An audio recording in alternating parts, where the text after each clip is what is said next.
Many of you guys, I hope, are not sleeping on Star Wars The Bad Batch because hands down, Episode 1 felt exactly like the movie that I was needing and kind of the epilogue to Star Wars The Clone Wars, which if you watched my coverage of last year, you know how much I adored that, especially the last 4 episodes, which I think were hands down some of the best Star Wars content we have ever gotten in our lives. But here we are with more Star Wars animated content with The Bad Batch Episode 1, and if you guys are here and maybe the Force is also with you guys, make sure to hit that like and subscribe button so we can keep talking movies, Star Wars, and all sorts of geeky content over here on a daily basis.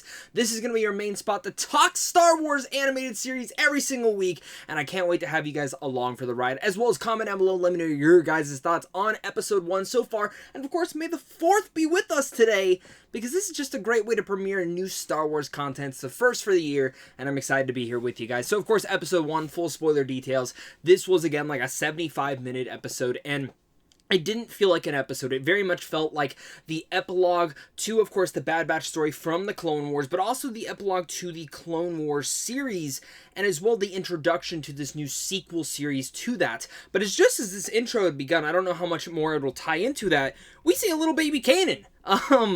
And that was really interesting to me because we'd never seen the death of his master. Now, of course, coming into play when we see his master and we see Caleb, or Kanan, I went, oh god, she's gonna die. And it still breaks you down. You know, if you've watched Rebels, there's a lot more details with inside there.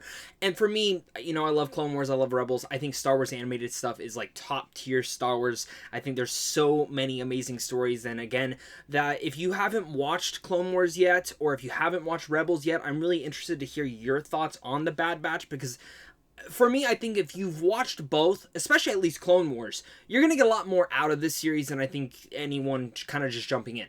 But I'm interested to see if you're still enjoying it or you're entertained by it. But nonetheless, of course, this episode opens up in a great action style. The Bad Batch is coming in to do exactly what they do, which I just adore. Like, I love Wrecker and just the way that he just wrecks shit up. But you know, it did move a little bit fast. I thought a little bit more of the episode was actually going to take place a little bit before Order 66.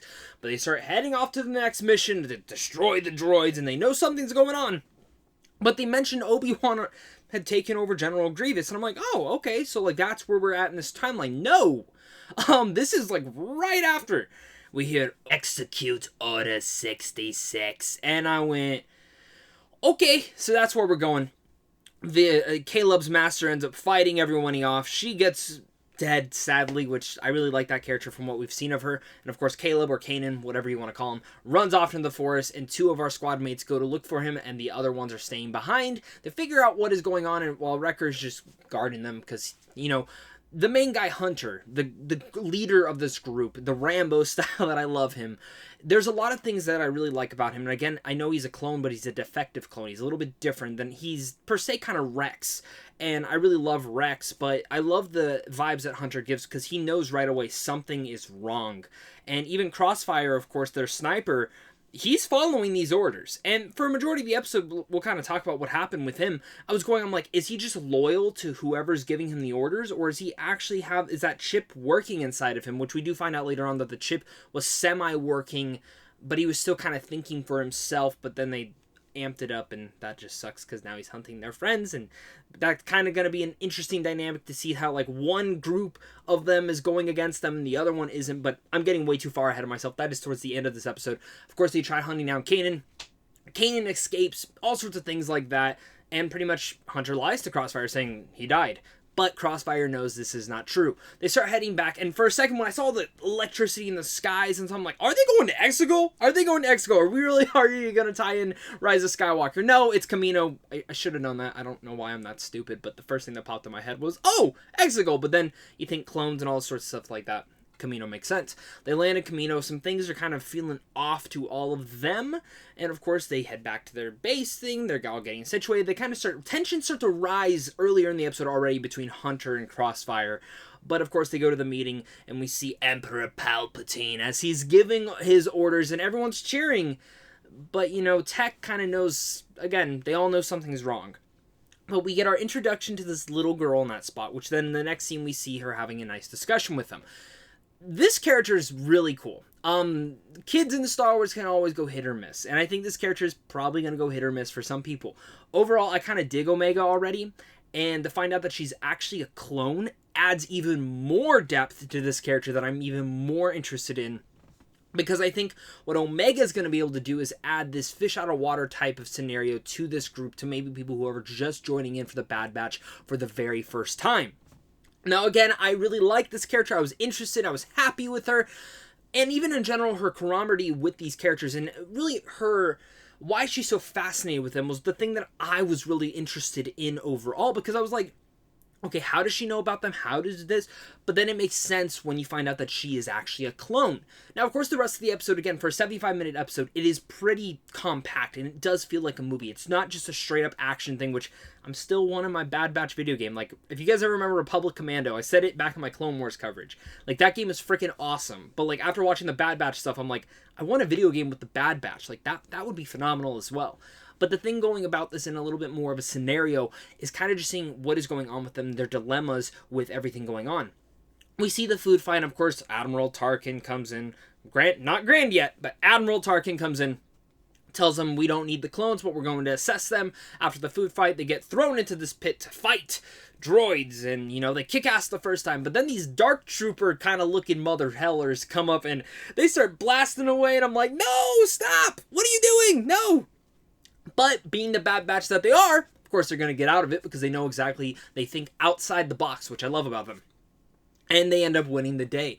Admiral Tarkin says, hey, we're going to send you on a mission. They head on this mission. Again, it's already smelling a little bit fishy from there. And the thing that I'm liking is how the Kamino, like the people who run the Kamino factory, are feeling a little bit more hesitant to the Empire. And I think that's going to be interesting to see because, again, this whole episode is titled Aftermath.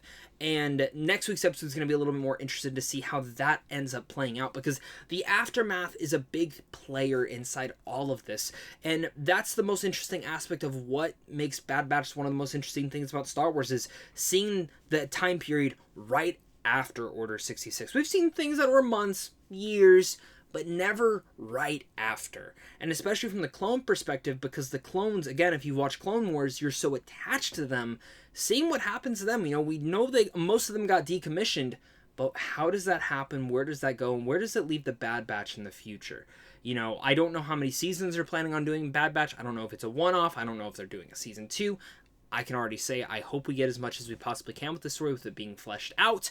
But, you know, seeing that them go on that mission, and, you know, we know Admiral Tarkin's watching them. Like, we know Admiral Tarkin is going to be watching them from some sort of distance. But, of course, they recognize these aren't separatists. These are just civilians who are part of the Republic, but not following the Empire's rules. And Saw Gerrera comes up, which is just a nice thing to always show him. It seems like they always use Saw for every possible outcome. We've got him in Rogue One, Clone Wars, this. I'm pretty sure he was in Rebels from what I can remember, and even Jedi Fallen Order. I mean, this guy shows up in everything. I get it, it's a familiar face, why not use him, but let's get some other characters popping up. But it is interesting to see that discussion. He trusts them. He goes, you guys seem a little bit different. Here's your gun. You choose what you want to do. Of course, they head back. They're like, let's do this. They have this great discussion. That whole thing comes out about Tech finding out about Omega, and then that heads them off in their direction to go save her. As they get there, they are ambushed and, of course, put into this cell. And, of course, then they take Crossfire and do exactly what I talked about earlier in this, make his chip go all the way up so he won't follow them, but he will follow their rules, which his suit kind of reminds me of the troopers from the beginning of Rogue One, and I'm wondering if that's kind of a hint to where Crossfire maybe ends up going, or in general what they might end up doing with all the Bad Batch. What if they end up grabbing each and every one of them and not executing them, but pushing their chips all the way so they are following orders for the most part? Because we know they're all defective, but we know each and every one of them have these chips. So that's going to be really interesting to see how they are able to handle that all.